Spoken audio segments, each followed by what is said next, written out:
Hey everyone, welcome back to the channel. My name is Brandon and you are watching M.O.N.Comics on a completely random Saturday night stream. I just got some books back in CGC and I thought it'd be fun to bring them out, open them live, and I don't have to make an unboxing video. And I can invite friends, and I invited two people I don't get to hang out with it often anymore.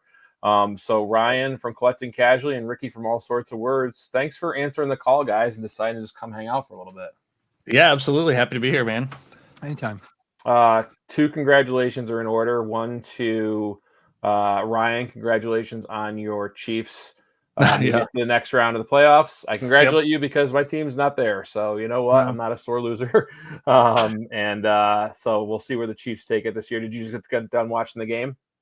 Yeah, I did. Yeah, finished up that, went and grabbed some dinner real quick upstairs and flew back down here for this. So yeah. You had a good transition. I've had time to process that win, but yeah, no, it's good.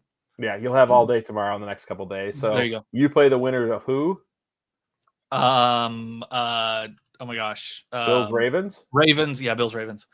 Whatever that is, that'll be a good game. And Ricky, congratulations on being debt-free per your most recent video. Nice. You're muted. You're muted. I said it's true. I owe no man no money. Very nice. That's got to be an awesome feeling, and I'm excited to see the new house tour when that happens. For sure, it's going to be sexy. What's up, everyone in the chat? Big Nasty Comics, thanks for coming out. Chris Parker is a Buffalo boy we're gonna go to a small Comic-Con, well, not Comic-Con, a comic book show at the end of February together out in Baldwinsville, New York. Rlcomics. Now, Hagen from Lettuce Comics and Bigby McFly are doing a stream right after this at 9 p.m. And then after theirs, you got Colossus Collector's brand new show at 10 p.m. So if anyone's just like going to live on their phone tonight, that's the time to do it. And then who else? It's showing Cram Bradley, Buongiorno. Codex Station, what is going on? JSS Brooklyn, what's up, dude? Sal's Comic Corner. Preco Thing, what's up, dude? Thank you for coming in and hanging out. Renegade Rants Comics. He'll be doing free comic book day with me this year. Jay out in Funky Town Comics and Vinyl. Doug Bakken, the comic collector coach. What's going on?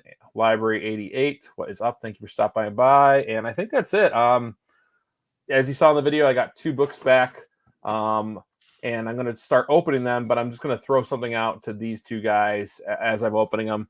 I know the grades already. I just wanted to show. We're going to see if there's any bending. Hopefully there's not, because that wouldn't be fun. I know grading is a big turmoil thing right now. I have bought more raw books. This was an example I was telling these guys backstage. What's up, Marino? This was an example of I forgot my auto renew kicked in, and I got credits, and I was like, well, these are two books that are really the two books we're sending. I wanted to see what the grades were like. I sent them out to my presser Comic Spa. And then he posts them to the forum. He gives his, what he thinks they're going to grade out. Yes, they are, Jim. And what the forum did. So we'll see where they're at. Guys, I haven't talked to either of you about it, but more Ricky, the bigger fan, the Superman trailer. What? I mean, besides Crypto, Crypto was, I love that he was like he wasn't the lab. He was like this mutt kind of dog. But he has that playfulness about him where I'm pretty sure you're happy about it based on your reaction video. I am. I'm like, it doesn't seem like it's fair, because I'm sure there are like fans out there of like really big heroes that still haven't had their day in the sun. You know what I mean? Pun intended, the new Blade. But I'm getting Crypto before you get Blade. So it's pretty great. Ryan, what did you think of the trailer? No, I thought it was good. I don't watch a ton of movies, even superhero movies, right? I've never even completed the Avengers movies, not even Avengers 1. So like I'm way behind on so many of these things. But I caught the trailer. I enjoyed it. Yeah, I thought it's exciting to me. Not that I'm necessarily going to watch it, but I can understand the excitement, especially you see that cloud of snow just like piling up as Crypto's running towards him. And yeah, that was great. My wife and I watched 2 movies today. I love that he's fighting a kaiju in it. That looked very comic book to me. Yeah. Okay, so I had a big bitch fest when that first promotional image came out of him sitting in the chair, right, and looking like he's all sad and stuff. watching the trailer, I believe there is a time warp in the movie because that ball is frozen in the background while like the whole city is just kind of like hanging around and Superman looks dejected. So if there was like a time thing in the sky and it's inevitable and Superman's like, I can't do anything, it would allow an opportunity for Lois and him to like remain in the same space and get to know each other because they're meeting each other in this movie. And by the end of the trailer, they're like embracing like they've known each other for a while. So like a time paradox where they're stuck and there's something in the sky and they can't solve the problem, but they end up eventually solving it would give them a narrative device to allow them to get to know each other in a short period of time. In the movie, it's only going to be like 2 hours and 20 minutes. But in their time, they've been there for like 4 months. And then all of a sudden, it's a lot more believable if the two of them are a lot more closer than they are. Right. And with all the other weird stuff in the trailer, I think that might be where this is going. And I'm all about it. I never talked about this on my channel. I don't think I've talked with you guys about it much, but like, I'm always excited for a new Superman movie because one of the first comic movies I ever saw actually was the 79 Superman. Or 78? Was it 78 or 79? 78, maybe. Christopher Reeves. Donner, right? Whatever. The Donner. My dad showed me that. And if you don't get chills every time that music pumps up, and Christopher Reeves, I mean, he was just like, he was such a good freaking Superman.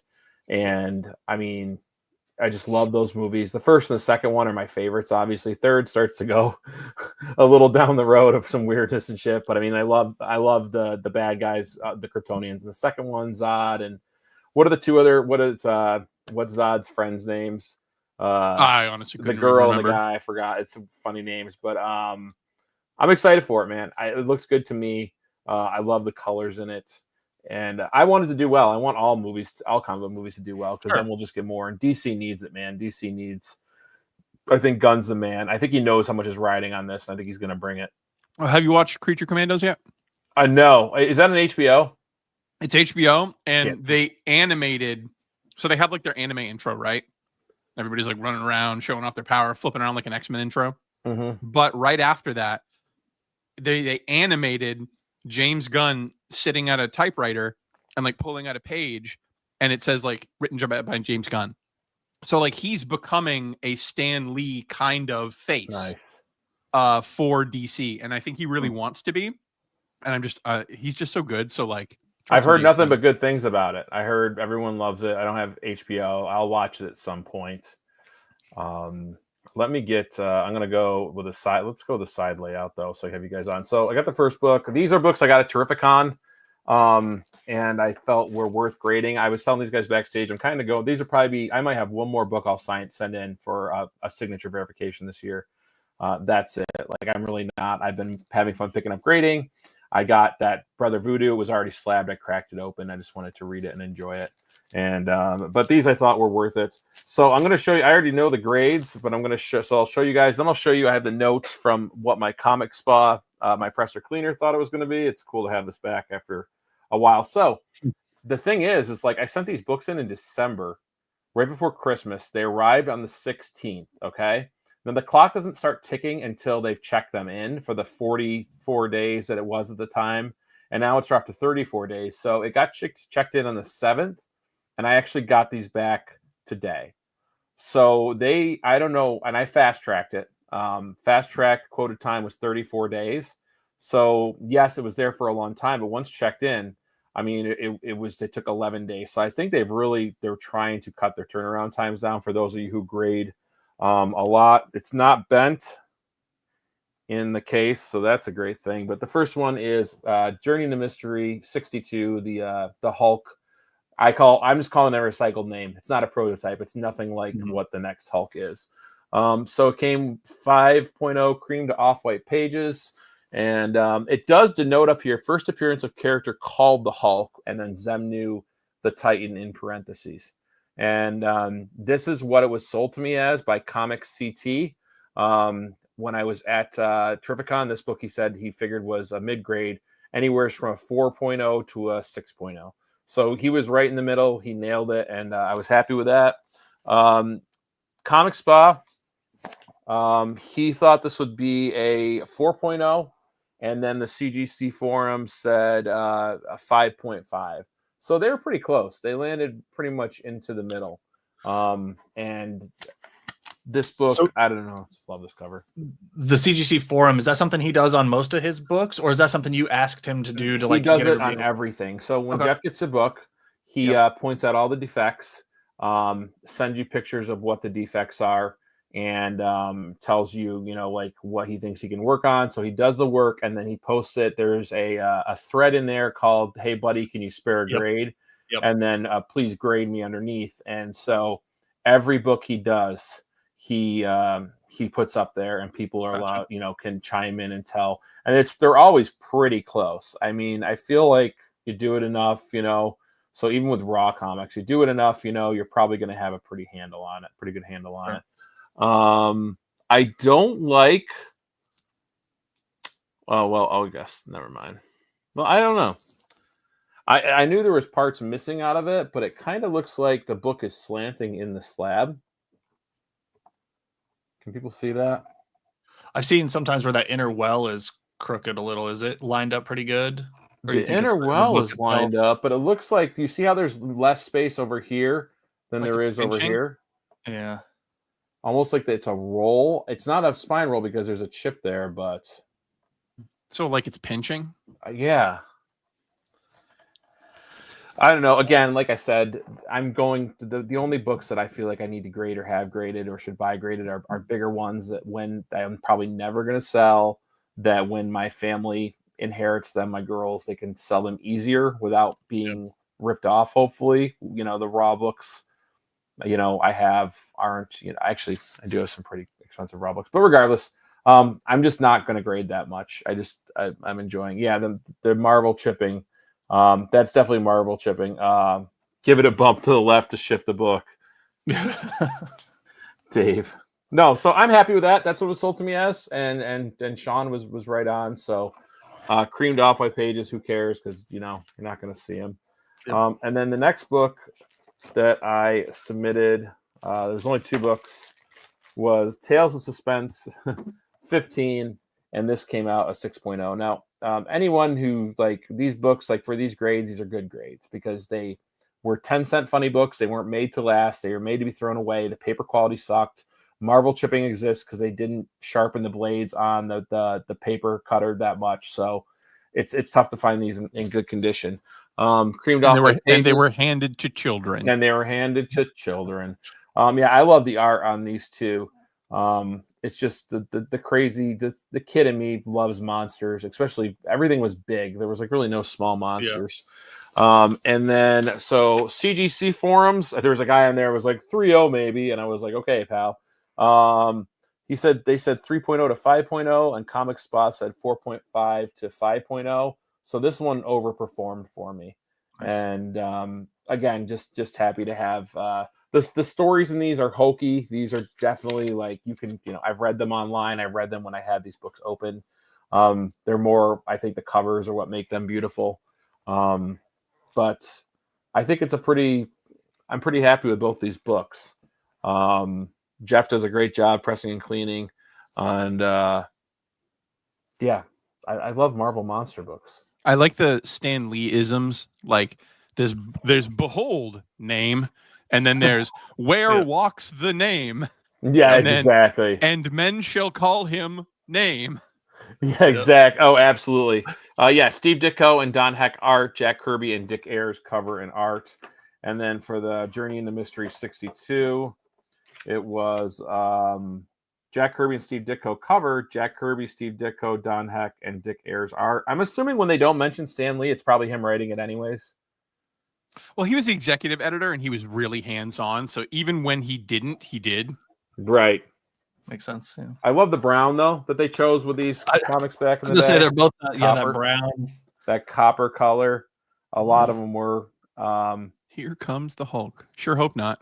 Watch out. I've just always loved that color. His big paws. He looks like a big huggy thing. He looks like that Warner Brothers. You know what I mean? That little red guy with the shoes. Oh yeah. Yep. Absolutely. His look is much cooler inside the book. Like when they show you his full face, like much cooler. So yeah, I'm a big proponent that these are not prototypes. They're just recycled names that Marvel used. The only one that I could call a prototype is Tales of Suspense 31 because it's a Doctor Doom. And like the mask on the splash page looks exactly like what they used for Doctor Doom, and Doctor Doom on the cover. That's like the closest one I could find to an actual prototype. So if anything, it's closer to those like ash cans where they would just like reserve the name and it would be completely different. So like, you know what I mean? To preserve the copyright ahead of time. Yeah. Right. And then when they reprinted this book, I think it's Monsters on the Prowl or Creatures on the Loose, Hulk 1 had come out. So they said like, here comes the Titan or something. And they just completely, just adapt Zemnu. This guy, when I went to Terrificon, I knew I wanted this book. And I knew I wanted to get any other kind of monster books I could find. So this guy had them both.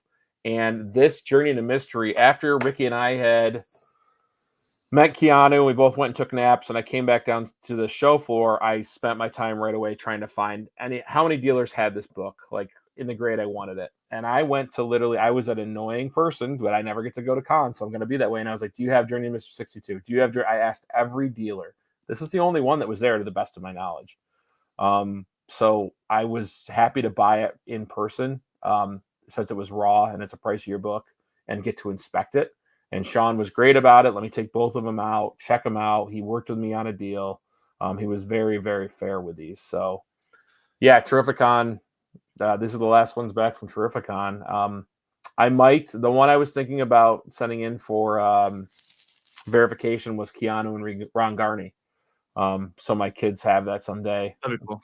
Just to, another little keepsake. But yeah, very happy with these grades. I want to pick up more of these this year. Probably definitely raw. And they aren't too bad as far as prices go. So the prices what do you guys think about the current state of the comic book market? Love it. Right. But I haven't bought too much lately. So I don't have too much of an opinion other than it looks like it's improving for buyers. Yes, for buyers. Yeah. I mean, every day I see a new book put on Instagram that, 2 years ago was so much more. And they just crashed down. And I mean, do you guys believe it's cyclical? Do you believe that these will eventually all go back up? Like, how many cycles will there be with generations? I mean, I think we're coming off of that huge pandemic money influx cycle, right? Like that's such a big one. And it may be a while before I don't think we'll see that big a one anytime soon. But yeah, I think it's going to be a steady rise up, not a sharp jump up like we saw. And as fast of a fall as we saw as well, right? I think it'll be much more smooth waves as opposed to big like surfing waves, I guess. Yeah, it was just such an interesting time because like everybody was home and everybody was like, I sold my Magic cards, which required other people to play. You're the same to get into a hobby that I could do on my own. And so a lot of other people were doing the same thing. Video games went through the roof, like DVDs. Criterion Collection said they had like higher sales than ever. Everything you could do on your own went through the roof because new people were coming into the market. But like they left. They're not buying stuff up anymore. Like, I mean, we all remember going into comic book shops like in 2021 when it was like, oh, do you have the new whatever? And they're like, yeah, that whole rack is cover A through F. And you're like, oh, great. And that's what it was. But they don't, I mean, they know they still do variants, but like not to the extent that they were. They're cutting a lot of titles. And I think it's a good thing because like we gave Marvel too much power. People love their movies too much, and they just kept ponying up for shittier and shittier returns until they were just way too shitty to ignore. And now I think that's where Marvel's sitting. It's way too shitty to ignore. For sure. I mean, I don't buy in. Like I buy books I want. I don't buy into the movie speculation. Like the only time the movie speculation affects me is like if I'm going after a book and then it's announced that the character's going to be moving. I'm like, shit. Now that book's going to be more than I want to pay because of movie spec. So like, even Wolverine and Deadpool killed it. Like for me, at least logically, because that weekend. Oh yes, that's right. For like 4 weeks, that was the #1 movie on Earth. Like both in reviews and in sales. Deadpool and Wolverine did crazy numbers. It even broke records on like pre-release DVD sales. It was crazy. And Wolverine's first appearances had never been cheaper. Regardless, I mean, how do you get anything close to that? Like if the Crow movie did okay, it wasn't the best movie on planet Earth. So how, if they couldn't do it, how the hell do you think your book can? Yep. Yeah. I got the first Deadpool a month before the movie came out and I got it so freaking cheap. and bearing it was a 5.5, you know, and I was like, everyone wants that in a 9.8 because it's so new. I want that in a 9.8. No, I like that. If I like Deadpool, just to own it at all. Now, I don't want a trash copy, but my 5.5 looks good, and it was sub $250 a month before the movie came out. So I think that really did take it away. Do you think movie spec will have an effect on DC books? Do you see Superman price books going up, crypto books? Okay, so Like, this is super fascinating, and I want you to do it, and you don't have to do it right now, but everybody in your audience, like, verify, check my work. You know how they say cite your sources. These kids, I'm citing my sources. Go to eBay, look up Adventure Comics 210, the first appearance of Crypto, and search by sold. Right, the day before the trailer dropped, a 3.0 sold for like $2,600. The next day, when the trailer dropped, a 3.0 sold for about $1,700 more than that. It was like $3,800. Like, go check it. It's wild. Like, the day before and the day of the trailer. So there is a little bit of reaction, but only because nobody's been talking about these books. And like, those were 2 sales. So like, 2 people out of the millions that loved that trailer. Like, I don't see that as indication of anything crazy, but yeah, there are more eyeballs on this stuff now. Yeah. Ryan, yeah, it's still interesting. I saw your post, Ricky, and yeah, that was a perfect example of that movie aspect and the effect it can have.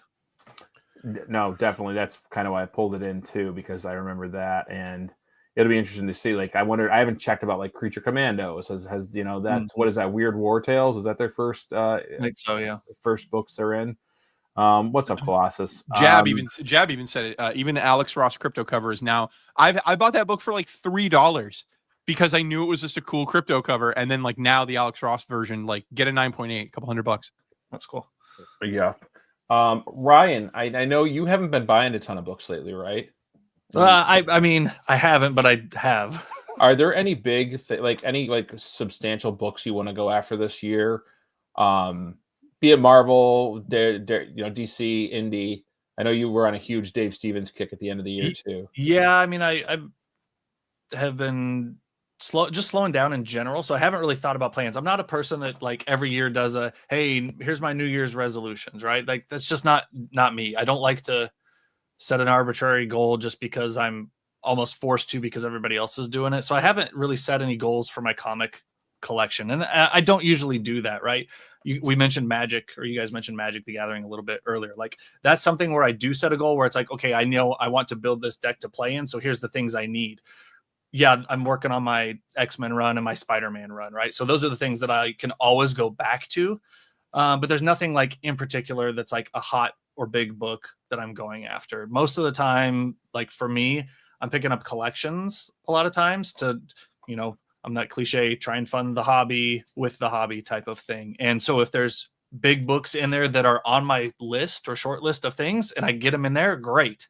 But nothing that I really like set on a pedestal or anything, not yet, because I'm not at the point where I'm buying, looking for ASM 1 or AF 15 or X-Men 1 or 4 or any of those high value books. I'm still filling in the run, and before I really sink that money into it, I want to make sure that like that's something I do want to have in my possession or collection. Or maybe it makes sense to, okay, I got most everything I wanted in those runs. Now maybe I just get rid of those and buy those big keys instead. So you know what I mean? Yeah, for sure, dude. No, I grappled with when I made my collecting goals video this year, just like, I'm just gonna put broad stuff out there because I don't want to be fixated on it throughout the year, like checking my notes or like, oh, I said I was gonna get this year. I didn't want to do that. I want to get what I enjoy. Yep. Give it a big umbrella thing, like more of the Marvel pre-hero monsters. I love that. Mm-hmm. More pre-code horror, weird shit. I got the Flip one the other day, which was just, I've always wanted that book. It's such a good cover. The weird stuff. There's not much. Run collecting is tough because I don't have the space. Yeah, that's and and I picked up a couple books just the other day that were on that short list, but I wasn't looking for them actively. But I'm like happy that I picked them up when I did, where I did, for the price I got, X, Y, and Z. But yeah, no like specific goals necessarily or individual books for the year. Angry Otter, I'm not picking that up. I don't pick up any new books I buy are probably going to be indie, Slaughterhouse Universe, stuff like that, stuff that I really enjoy to read. unless they tell me like it's a good story, and you know, I take that back. I did get into Aliens versus Avengers because I love aliens, and seeing them destroy the Marvel universe was pretty entertaining. And Hickman's a great writer. I think he's a wonderful writer, and I'm enjoying, you know, how he's telling that story. But I'm not really like very few new Marvel that I would pick up. Ricky, so you dumped all your Magic cards at the same time as I did. Mm-hmm. Yep. This is going to be like a cross show. This is going to be great. And then Ryan, you play Magic actively. Do you play Commander? No, I do play Commander, but I would not call myself an active player. I'm an active collector still. But yeah, me and my son have been playing like Disney's Lorcana that came out late last year. So he and I play that pretty actively. But yeah, I'm just still a collector. I have all my collection from back in the day. So right. But yeah, Commander is like if I have to play something, I want to play Commander. Yeah, that's the format I got into at the end. Ricky, do you miss your cards at all? No. So I play a game with myself. I was a big Commander player, and I had like I still have them up on some website where you can log your decks. Where the most expensive deck I had was a Brea deck, and it was about $4,500. But like, there was that. I had an Edgar Markov deck, which at the time was about like $2,000, and all of my other decks would cap out about like $1,000. But in the end, when I sold it all, it went for about 14. I bet it was valued at closer to 18. But as I saw, like, I made it a feature of all my my Commander decks to say everyone's going to have a dual land, like, and I'll have the cycle and I'll bet doubles. That was my like investor stuff. But I had them all my decks in a workman's bag. It was meant for tools. Yeah, so that's about, yeah. Huge, and it fit all my decks. I even kept my rares in it, all my dice, all that stuff. So anywhere I went, I could zip it up and bring it with me, right? Mm-hmm. And so sometimes I'll play a game with myself if I ever even get that inkling, because I still watch people like play online, like, because it's fun. I like to keep up with like what do the cards do, and I like to watch. I keep up with that too. Yeah, like Covert Go Blue, Sonio, great channels.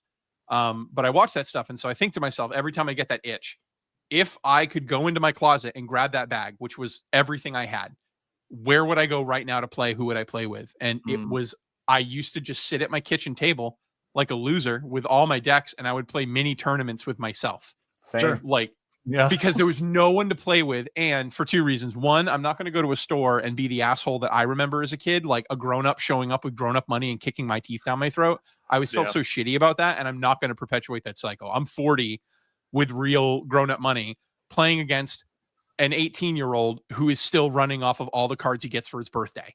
Right. And it's an arms race, and it didn't feel good to beat them. And so like, I didn't like it. I didn't like that feeling of like, I've got real money and I'm kicking these assholes. Even like 20-year-olds, like I would play against a 20-year-old who's like, dude, you just got your first real job. You're making 40 grand a year and you're buying some Magic cards. And it's like, I make more than you and I put more into it. And it's not to be like, I'm not flexing.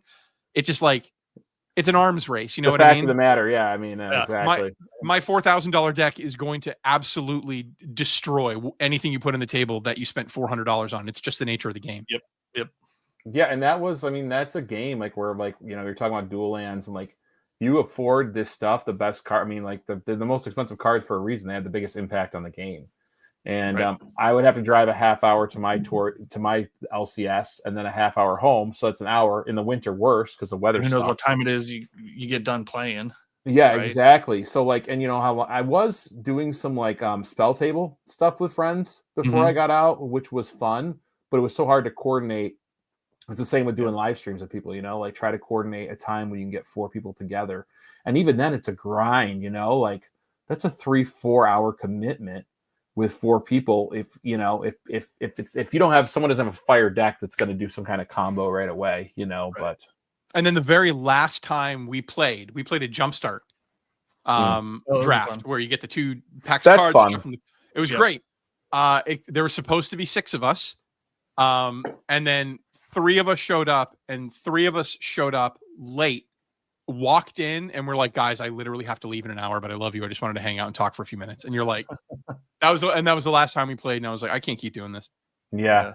Do you guys feel, I've seen some people say this online, and I don't think it's not true, but I saw someone in a comment section, someone posted like a foil comic, a new foil comic, you know, and they're like, someone said they've turned comics into Magic the Gathering. Do you guys feel that's similar in the sense of like all these variants? Like, Magic cards used to come out one kind of card, that's what you got, that's what you dual lands. There wasn't, and now the thing is like there's 7 versions of the same card, but they do the same thing. Do you guys feel there's some truth to that? Yeah, I mean, Ricky mentioned like the variants, and they were just printing everything because they could, and people were buying it. Magic did the same thing, right? Where they're like, oh, we got to have every IP in the book, and I know the set that brought you out was that anniversary set, right? That just dropped you out of the game. Yeah. Yeah, there was just so much coming out so fast that it was almost impossible to keep up unless you've got that, adult money. And then even then it was like, this is a ridiculous amount to be even paying to catch up or to keep up. So yeah, and that's I don't want to. Oh, go ahead. I was gonna say I don't want us to lose too many people on the Magic chat, but I'm happy to keep it going. No, we've got more in here. It's your show, we've had more people come in. I don't know. We're talking. We even, I mean, we even do it now. I mean, we've done it before in comics, like with, like, oh yeah, you have the first appearance of Miles Morales, but do you have the Jurjevic variant? Like, there's classes to even first appearances in modern comics. My Blackest Night collection, because I am a run collector, and or at least I was, but I got all the runs I wanted. But I have all of Blackest Night, and like within it, you'll be like this, and a double of this because I found the variant somewhere. So like there'll be duplicates within the own box. Same thing with my Dark Knight's Metal. I have Dark Knight's Metal, Death Metal, all the connecting books, and there's so many variants. So like half of the box is duplicates because you're just flipping through, and then there's like 8 versions of the same book. Yeah. I loved playing draft. I loved drafting. I thought that was a cool concept. You have to think on the fly, critical thinking, still scratch that game playing itch, but just you go draft. It's like I was drafting every week, and then I buy a couple packs, like just the duplicates of the commons and uncommons. Like it just the good thing about this is you can give them to the kid that's new to the game, right? At the end of the night, you're like, I don't want these taking up space. Here's all my commons and uncommons, or your bulk rares. Well, the problem was there was never any new kids at that at that. It was all like seasoned vets. So like, and I used to have I would have 8 of my friends over from the LCS to my house on we do it a summer and a fall tournament, and we draft, and we'd get a box, we get an old school box. Like I would put up the money, I'd get a expensive box to try to hit those big cards and have that nostalgia. And we'd have, food, and I'd smoke ribs, and it would make a day out of it. Like we'd be there for 8 hours. And at the end of the day, they would all just throw their comments. And I'm like, I feel so bad because I don't know anyone to give these to, and I'm just going to have to throw them out because it's just taking up real estate that I don't have. So at least comics isn't like that, like you buy one comic, unless you're going after runs. It just feels easier to mitigate that. What was I going to ask? Ricky, you got any hot takes? Putting you on the spot. Okay, here's one. This is a purely hot take. I'm going to go back to my phone afterwards and see I lost 6 subscribers, but I don't care anymore.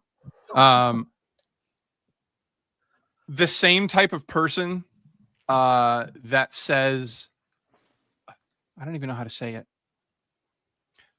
Okay, so I've got a lot of feelings about the Neil Gaiman thing. And me and Brandon were talking about this beforehand. That I 100% am a truth will out, get your day in court. 100%.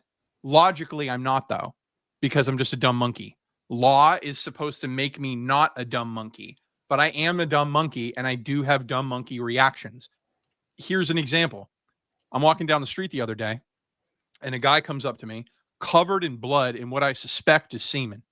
And he says, up ahead around that corner is a giant gorilla, and he's handing out sex whether you like it or not. And I went, that's really gross, fella. Keep walking. So I start walking with my wife. 3 other guys, bedraggled in sperm, coming up to me and saying, right around that corner, buddy, giant gorilla coming for your buns. At what point do all of us go, I'm not going around that corner? Yeah. I'll find another way home. I'll call an Uber, whatever. But at what point do we make that? 8 women, 8 people come forward And then that's one hot take. But here's my real hot take. The initial reaction that I hear from the same people over and over again is they're lying because they're trying to get money. Nuts or sluts. That's the legal defense to an accusation like that. They're either nuts or they're sluts. But the reaction that a lot of people have is like they're just trying to get money out of the guy. Rich guy, you want his money, right? You're at a convention. Mon, you're at a convention. And you're off in a corner by yourself and you go, oh shit, that's Peach Momoko. You go over to Peach Momoko, you introduce yourself, you say, I'm a huge fan. She puts her finger on your lips and she goes, shh. And she just grazes your balls, winks at you and walks away. That's what happens. I want you to finagle that into you making $1 million. How do you make $1 million off of that?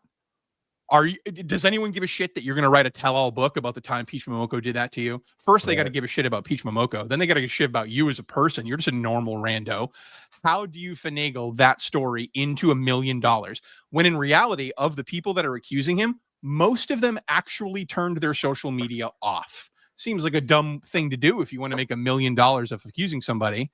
Most of them didn't even sue civilly. They went the legal route, like we all tell them they should, and we still call them nuts or sluts. I'm at a point where it's like, I don't want to be the guy that sounds like, believe all women 100% of the time, nobody ever lies ever. That's not what I'm trying to say, but I'm also trying to say, like, how wet do I have to be before I say it's raining?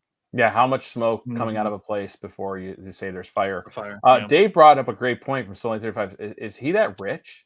Is Gaiman that rich that 8 people think they could go after him and get some kind of restitution? That I don't know. I mean, I know he's rich. I don't know if it's like the same as like Elon.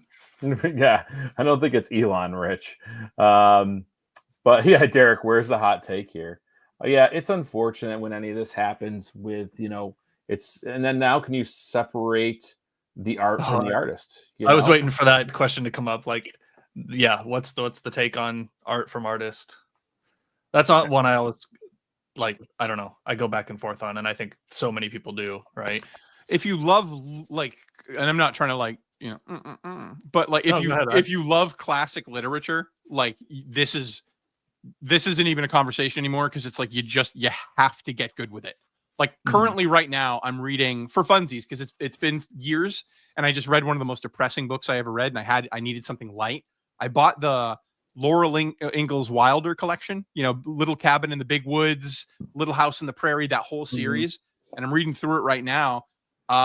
Turns out it wasn't real. She was a big old liar. It was her granddaughter writing stories alongside her grandmother and just like filling in the blanks with narrative because she was a good writer, but they're great books. And it's like half truth, but like, am I throwing out her books because we found out she was a liar? I'm not. I'm still enjoying them and getting when I can. Same thing with Hemingway. You're not going to throw him out for being a lush and a shitty husband. Right. Yeah. I mean, and that's the way that I think most of the time I've leaned is like, no, I'm still going to enjoy this piece. Yeah, that person's a piece of shit for these reasons, but I can't deny that this is a banger. Yeah, that's how I feel too. I if I'm watching a movie made by someone that did something awful, I'm gonna be like, man, I like this movie, but what a piece of shit that guy was, Like that's their punishment. The real punishment is like forever. You get an asterisk next to Sandman, one of the greatest stories ever. While we're here, we have to talk about all the women. Yeah. Yeah, the art has a life of its own. It's its own thing, so enjoy it. Difficult to wash that. I agree with you. The Library 88. I agree with you, but it's difficult to wash that logic when every single company is constantly coming out with remakes and sequels. Because you'll have it in your head. I love this. This is the series. This is my headcanon. And then like 10 years later, they'll be like, psych, here's 3 sequels. And that's what Star Wars went through. All of a sudden, the canon that you loved so much is now taken away from you and reassigned new stories and new actors that you didn't ask for. So is it really, or is it until the license holder decides to do something else with it? Ricky and Nate made a great point in a previous video. Buy the art on the secondary market, so no money goes to the source. That is a great point. Sure. Yeah, it's unfortunate when stuff like this happens, especially because like when so many people like that person and stuff comes out. And I'm like Ricky. I'm like have your day in court and all that. And someone said he was worth 20 million in the chat. I'd like to think of us, sexual assault victims, typically when they're trying to settle for multi-millions, and you've got 8 of them coming after them. So again, like, how much do they really think they stand to make if they're also taking a small piece of the pie? Yeah, and their attorney is making $500 an hour. Right, exactly. Yeah. It sucks. It'll come out. What was I gonna say? No, that was a good hot take, Ricky. Ryan, do you have any hot takes yourself? No, I'm such a boring, lame, unopinionated person 99% of the time that no, like it's, ask me my favorite restaurant. I don't know. What's your favorite movie? I don't, you know what I mean? Like, no, I'm never the guy with a hot take. And if I think it was a hot take, it's probably like, you're like, that's what everybody thinks. So I liked your hot takes about the goals at the beginning. Like when we were talking about that, like I really had a problem making my goals video. I was kind of like hurting for content. And it was more like to talk to myself about like what I want to do this year. But man, it's just like there's a couple things that'll get fired up, but I can't think of anything off the top of my head. So yeah, it's the goal thing is just, it gets to me. Like we shouldn't be pigeonholed into enjoying our hobby the way someone else wants you to. Right, like. Like it's good to have goals. Like it's good to like think about like what you want to do, but like to remain so stringent on something that's just supposed to be fun. It really like I thought about it a lot last year, and it was just like I just had fun going to Tripicon and buying everything in my face. Like that was just a blast, I mean, I think I said it in our chat. Like my goal is to reduce my new comic book day purchases, right? Because it became a habit where it was like. Every Wednesday, I was just going in because that's where I had gone and bought stuff. I'm like, why am I doing this? I'm just throwing this money away or, buying books I don't need or necessarily even want. So that's, like, I guess, if I had a goal, it's to break that cycle. What was up with that? Do you guys know much about the Diamond Comics stuff? Like, who do they distribute? They were a distributor, right? Yeah. Yep. So they distribute all titles, all publishers? So they have them by license. And so like you're licensed to distribute for X company. So and over the last couple of years they've lost a couple of their licenses. Like the one that I know that comes to mind was like Boom Studios distributed through them, and then they broke their relationship off. So that's one way they make their money. So they stand in the middle and they get money for distribution to distribute it, and then they distribute it to the stores and then they sell it. So they're getting money one side, and then they're getting a little bit more money back on the other side. But that's how comics get shipped. But not no more. They're dead. Were these guys one of the bigger distributors? Like I don't follow comic distributors. Like they're one of the bigger ones. Yeah, for sure. So will that market share? I mean, Penguin Random House? Is that the full company? Like they're probably gonna take on a lot of that business, I would guess. From some of the stuff I've read, like they'll probably take on a lot of that. They were the biggest. Well, fuck around and find out, I guess. I didn't ask Ricky, are you reading anything right now, comic book related, or are you sticking just to actual books? I finished. Okay, so I will tell, but so I'm going to say it. I finished. This is Negative Space. This is a horror novel about a town where their suicide rate is like 800% the national average. And it's a Cthulhu type story. They never tell you where the magic came from. They never tell you how the magic is really done. They only tell you that the magic is done, and it falls in the hands of like the shittiest goth kid you remember from high school.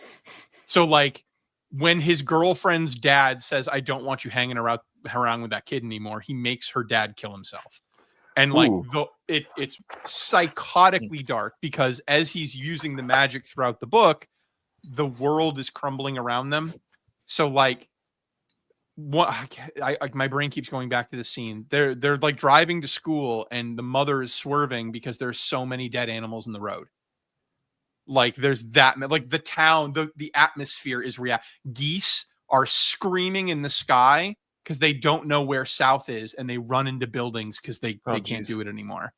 And so like the whole world is coming apart while this kid is just like willy-nilly using the magic that he wants and is selfishly. And it's really, really gross and sad. and has a horrible ending, but it was fantastic. But I had to read Laura Ingalls Wilder afterward so that I wouldn't jump off a bridge. But other than that, I'm reading what is it? What is it? Injustice. Superman turns into a bad guy. Yes. Awful. Everything in my life right now at this moment in media is just like, except for movies. Movies are really good right now, but like the media that I'm absorbing on my own is just like, it's terrible. Did you enjoy Red Son? I did, but Red Son it's short. Right. And it's like a completely different Superman. The problem that I have with Injustice is it's our Superman. So it's like our universe is Superman getting pushed to a point, but he crosses that line so easily and he gets worse so easily. If it was like a slow burn of like Superman logically becoming a militaristic demigod, I would be okay with that. But it's like, oh no, Lois died. Guess I'm releasing stormtroopers in Gotham. And it's like, wait, that was such a leap. Like it's so fast, and he gets manipulated by Sinestro. And you're like, is this really a story about Superman being a bad guy, or just how shitty Sinestro is? I don't know. The characters are really well written. The story's really well written, but like, Superman's not a bad guy. Sorry, it's dumb. Did you enjoy the movie Brightburn? I love the movie Brightburn. Yes. James Gunn. Yeah. I mean, I was so sad when they didn't continue the Dark Universe, because at the end of that, they showed the clip talking about a witch, which was Wonder Woman, and talking about a mermaid, which was Aquaman. Like, I wanted to see the rest of those characters. Ryan, did you see Brightburn? No, but I opened a tab and looked to see what it was real quick, and I know I've seen like the trailer for it and the like movie poster. Looked good. I'm just not. It was gruesome. It was, I think, an accurate portrayal of if Superman was an a-hole. Yeah, if he wasn't raised by the Kents, that's what you get. Yeah, for sure. And like, it's very gory. It was like, I'm a pretty big horror guy, and like I know Ricky is the horror guy. But like, to see a kid doing this stuff too, it's just like, right. It was nuts. So yeah, I'm glad you saw that and liked it too, Ricky. I revisit it from time to time. Again, I wish we could have got that Dark Universe. I thought it was a cool concept, and I don't know if James Gunn was helmed to do the other ones, and whoever owned those properties just cut it off. Do you know who it was, Ricky? Like, for Brightburn? Yeah, like he did Brightburn. I think it was always just a standalone thing. I didn't think they had any intentions of doing like a cinematic universe around it. I think it was. You think they were just threw those in at the end in case it went off like without a hitch? And I think they threw those things in the end just because this was before Guardians 2. So I think, and James Gunn produced it. So I don't think, I mean, if we use that as a case study for what he's going to do over at Warner Brothers, because he produced it, but he didn't direct it. And so like but you still get a little bit of that James Gunn flavor. So I think that's what we're going to get with DC movies moving forward. Like, he'll give them that freedom, and he'll give them that encouragement and that push and that knowledge. But I think there is going to be room for other interpretations. Before I forget, speaking of movies, do you want to play a quick game? Yeah. Let's play a quick game. Hey, audience, only the first person who guesses correctly gets the correct answer. Sorry, so you guys got to be quick in the chat. So fingers on typing. I'm going to show you comic books where I have strategically placed sticky notes to deny you the advantage of reading anything. You just have to go off the cover. And these are all comic books that were turned into movies. Okay? That's your only hint. So we're going to start off easy. Really easy. Fingers on buttons, folks.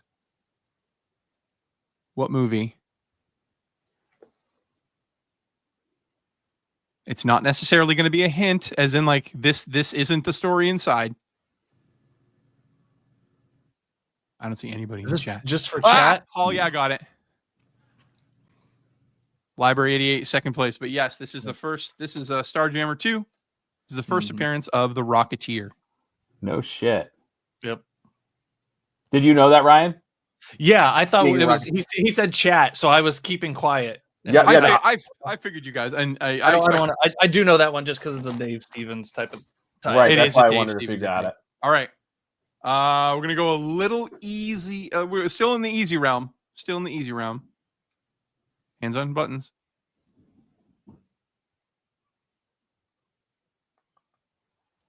I think I know what that is, but I'm not going to say anything. I do know what that is. I think someone in the chat guess it, so I can say yes, I was right.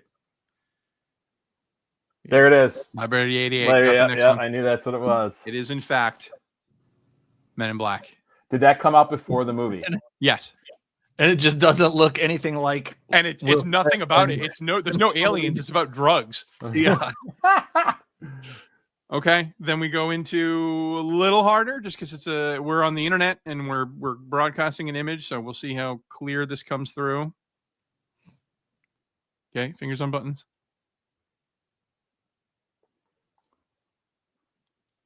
Oh, I got it. I mean, I'm pretty sure you guys met him. Yeah, that's who I thought it was. There it is. Library got it Yeah. again. Is that correct, Ricky? That's absolutely correct. Is that the first issue? This is the recalled Marvel released issue that they took down because they thought it, like, people were like mad about like the portrayals of like potentially school violence in it. So they, bringing the guns into the building and all that. There were people that were pretty pissed when this came out with its proximity not that long after Columbine. Okay, yeah. Right. So it was never released. So we don't know how these got into the wild, if they were sold in bulk to like Newbury Comics, who then put them out, or what. But like, they do exist out there. They're not super duper rare. You can get them. I was going to ask, like, are they like expensive and rare? Like 30 and 50, and it's not a retelling of the story. They were doing a thing online where they said, like, go to enterthematrix.com and you can read free stories about the Matrix by real comic book people. So they put some of them in here as a promotion for going to enterthematrix.com. So this is the first appearance of the Matrix and agents and like the pods in comics, but like, this is not Neo's first appearance or anything like that. So it's kind of like what they did with the Animatrix, where it's like separate stories. Yeah, exactly. Last one, hardest one. Okay. Fingers on buttons.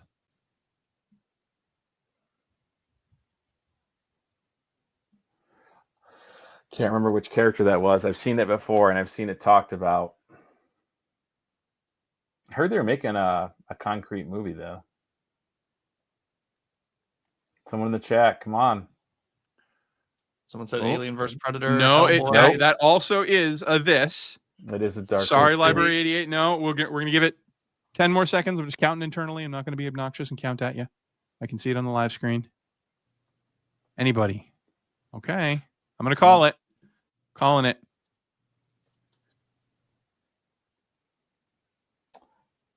Is it the mat? No. Yeah, the mask. Yeah. Wait, like the Jim Carrey of the Mask? Jim Carrey the Mask. It is same story. Someone gets Loki's mask and puts it on? In the beginning, it's more like esoteric nonsense. Like these Goombas show up and they're like, "Oh, we got to get this guy that owes us money," and then they round a corner and they're like, "Why are we in a cartoon world?" And like that, it's the first that character does get developed later on into what we know. Yes, Stanley Ipkiss and all that jazz. But yeah, in the beginning, it's just like a cartoon character that shows up and he's killing people. That was a great idea for that was good. I like that a lot. Because usually like the movies came out first and they make comics after them, like Bill and Ted's and stuff like that, like Last Starfighter, Dark Crystal, stuff like that. So that was interesting. Thank you, Ricky. You're welcome. I was gonna get a game. Guys, I'm gonna call it at that. We're almost at an hour, and there's Hagen and those guys are doing a show next with Bigby, and then Ryan's on at 10. So thanks everyone to the chat for coming out. Ryan, are you putting out any video? You got plans for new videos coming out anytime soon? I didn't, and then I did. Wednesday, I hit up an estate sale here in town. I was number 49 in line. Was not expecting to get anything, but they had advertised 15 boxes of comics. I walked in. I don't want to give too much away. I went right to the comics. Nobody else went to the comics. It was great. I searched through all of them, essentially unbothered. Bought 90 comics to start with. I'm trying to buy the rest of them. Sale ended today. I'm trying to buy everything they had left. So probably going to be a two-parter coming up. Some really awesome books, though, that I picked up on Wednesday. I'm very excited to see that video. I love some of the first videos I saw, like you, was like when you got that storage locker and you got Deadpool, the New Mutants 98, and a bunch of other stuff. And I was like, That's when I was like, wow, this guy edits the shit out of his videos, and he's really good at it. So that's how I found you, Ricky. What do you got coming up in the all sorts of world space? So my second book is like that I've written is 100% done. It's going to the formatter, because in case you didn't know, when you write a book, it doesn't look like a book. And so you got to send it to someone who you pay real adult money to make it look like a book. They put in page breaks and chapter breaks, and they format it to the size of the book. My cover artist, maybe I can get this to show on camera. My cover artist sent me the preliminaries for... Ooh, exclusive here. Yeah, I know, folks. Congratulations on that, though, Ricky. That's insane. That's the cover of my second book. It's called Something Awful. It's a serial killer who has given up the life years ago to raise his daughter in a fictitious northern New Hampshire town. And then one day, a young serial killer moves to town and starts dating his daughter so that he can get closer to the dad and learn about being a serial killer. So the whole point is, can he save his daughter from the man he used to be? All right. But yeah, so that'll be coming out in just a couple short months. And I want to do some videos about how like comic book nerds are writers. And comic book nerds typically say like, no, not really. But then we all walk out of a theater and say, here's what they should have done.